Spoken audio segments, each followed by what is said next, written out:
Genshin Impact hate is at an all-time high right now. It is not the usual internet banter either. The devs have prioritized aggressive, predatory monetization over player satisfaction for way too long, and it has caused a full-blown retaliation from a community that feels like they are being played. It is crazy, isn't it? We are the players, we should be the ones playing the game, not the other way around. It is like 𝗖cie𝗽𝗆𝗆𝗵𝘁 playing with VTubers. Genshin Impact plays with their player base. I have covered this situation in detail before. It has been a few days since then, but unfortunately things are only getting worse. There is still no official response from the developers, and instead of talking to the community, they are busy banning people and silencing criticism by deleting reviews on the App Store. Some even caught them changing the star ratings. It is not looking good. It feels like all the pent-up frustration the players have had over the years is now just exploding. People have started talking about more things they are unhappy about in the game, and the most popular critique is about the events. So today we are going to cover that. If you want to see more content from me, feel free to smash the like button and subscribe. Hit the notification bell icon to keep up with my videos. Without wasting any more of your time, let's just get right into it. What is going on with the event? You can also bring back stuff you did in the past that the community liked, like that's fine. But I'm thinking about free-to-plays and also just people that play daily, like what are we gonna do and where are we gonna get our reward? Genshin has always had filler events, and I think most of the player base is used to that. But this event, Rapid Capture, feels like the developers have finally stopped trying to hide how much they legitimately just do not care. Because what the hell is this? You go to the quest point, you pick the character that you want to appear in the scene, and then you look at the objective there on the left side of the screen. Touch guiding lights. What does that mean? Yes, ladies and gentlemen and everyone in between, the event is literally walking from point A to point B, and then the game says, challenge completed. Like we actually did anything. I don't understand. It's rewarding you for the bare minimum of human movement. And if you think that is bad, the other stages aren't much better. I am talking about the rhythm stages. Usually in a rhythm game, like literally any rhythm game, you follow the beats or the visual cues. So tell me, why do the dancers spam random directions every second? You never look in the direction the dancer is pointing to, and the rhythm also doesn't matter at all. So the quest objective that says, follow the movement rhythm,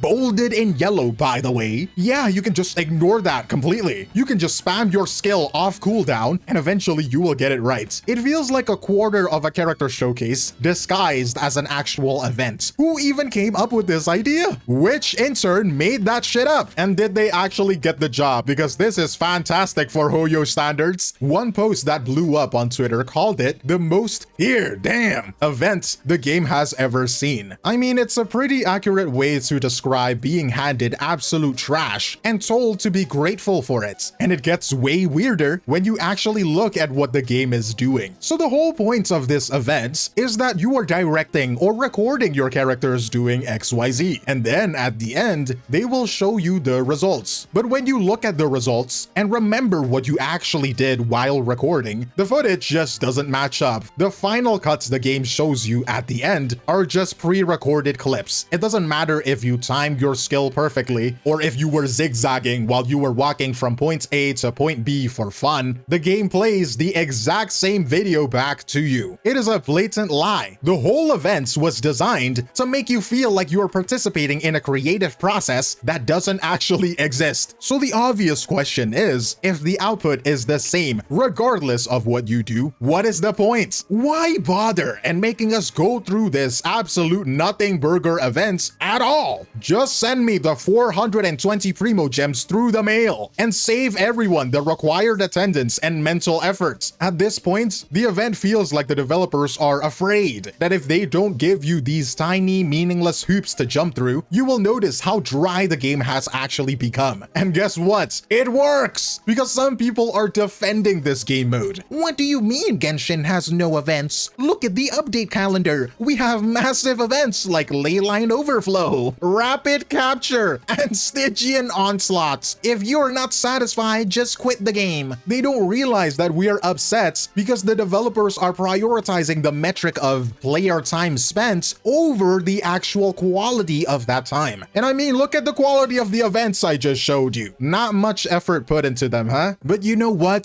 To give the benefit of the doubt, rapid capture wasn't the only event in the second half of the update, because that would be incredibly grim. We have Where Waves Meet the Reef, which was apparently the flagship event of the 6.5 updates. This event has a fully written and voiced story, and fortunately, it is actually quite solid. It is nice to see that not everyone in the Hoyoverse HQ stopped trying. You get these charming bite-sized stories where the old characters like 𝗖cie𝗽𝗆𝗆𝗵𝘁 and 𝗵𝘆 actually cross paths with newer cast members like Nefer and Nefa and others. 𝗖cie𝗽𝗆𝗵𝘁 is still using his chopped as hell model, but we don't talk about that. I mean, don't get me wrong, I love 𝗖𝗽𝗆𝗵𝘁. His model is just outdated, you know? And Varka is literally right there, so what am I saying? Anyways, the story is exactly what fans have been waiting for. It wasn't something that was supposed to be too serious. It was really just fun. Like, that is literally all it was. It makes the world feel more alive. And that is what's fun about it too. When you have a game like Genshin that has already established its world in the long run, this kind of event just makes it more fun to see character interactions from various regions. This is that high quality filler that makes you care about the characters. But unfortunately, that is where the praise ends, because as soon as the yapping stops and the gameplay starts, the whole thing falls off like 𝗵𝗁𝗁𝗁's career. That is because the mini games are dog water. We are back to yet another tower defense mini game, which would be fine if the community wasn't already suffering from massive fatigue with the game mode. This time, it feels a lot like Plants vs. Zombies from Temu. Some people still enjoyed it, don't get me wrong, but a lot more are pretty tired of it. Like this post that blew up with over 14,000 likes. Never rerun this minigame ever again, I'm so serious. Which really just says everything that you needed to hear, right? And then you have this second mode, which is like a color matching shooter or something. I'm not sure how to describe it, but it is essentially a game made for complete babies. It is brain dead content, and I can't describe it more accurately than that. It is so brain dead, in fact, that I've seen people coping and defending it, saying that it is just easy primo gems, and they like it that way. Well then, again, what's the point? You are getting a low amount of primo gems for wasting your time in a lazy, brain-dead, IQ-lowering minigame. At that point, just ship me the rewards. Just mail them to me. Don't waste my time. But the next game mode, the combat section, completely mirrors that. If the last game mode was brain-dead, this one is restricting. You might think that these events give your characters some buffs to make you feel powerful. Well, you're right. But this time, those buffs aren't bonuses, they are more like requirements. Since Not Cry, they have introduced these lunar mechanics, special versions of reactions like Bloom turned into Lunar Bloom, Electrocharged turned into Lunar Electrocharged, and they are tied to the specific hits of the newer limited 5 stars. For the events, if you are using the characters intended for each stage, you get a 60% damage increase. Sounds about right, but what if you don't? You are fighting enemies with health pools that have clearly been inflated to account for that buff. The developers give you these characters to use as trials, but they have designed the stages in a way that using your own established teams without including the same characters that are being trialed feels like a complete chore. One player mentioned the Nefer stage was absolute hell because the game is practically forcing you to play one specific way. And it is just not the good kind of combat event, the kind that lets you use any characters you want, or it doesn't even have to be any character you want, just broader options of characters, you know? To have fun, experiments, and show off your skills perhaps. Take me back to the days where people used DPS Barbara to clear bosses, and now it's just using the most recent characters with their premium teams, and that is just so boring and uninspired. You aren't clearing content because you're good, you are clearing it because you're using the characters they are clearly trying to sell you. Why would they make a flagship event that is just another way to make you feel like your current roster isn't enough? But despite the ups and downs of the events, at least new players or those who missed the deadline can still play the story quest after it ends, right?